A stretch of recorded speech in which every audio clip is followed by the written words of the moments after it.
amafaranga agera ku miliyoni 21 z'amafaranga y'abanyamerika.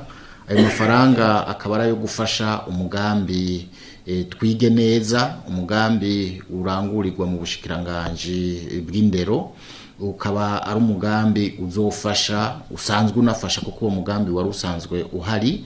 Ni umugambi ufasha kugira ngo indero mu mashure ishobore kugira akanovera kaboneka biciye mu kubaronsa aho bakorera n'ivyo bakoresha.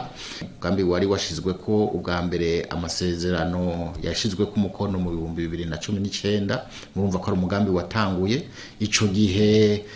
Hari hatanzwe uburyo bugera ku miliyoni 26 zirenga gatonyi z'amafaranga y'abanyamerika, akaba ariyo yari karakora. Aya rero aje yiyongera kuri ayo, muca mwumva yuko ari agahengwe muri ico gisata, nkana burya twari dusanzwe dufisemwo ibibazo bitari bike mu gisata kijanye n'indero.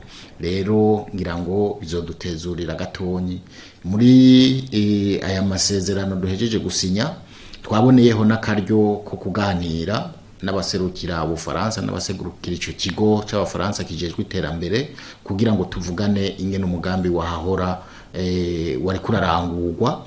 Turabona yuko habayemwo gucererwa gatonyi, bwatwemeranije yuko bamwe n'abandi bagiye gushiramwo umurindi udasanzwe kugira ngo vy'ukuri ubwo buryo bushobore gukora, abana b'u Burundi bashobore kwiga bamerewe neza.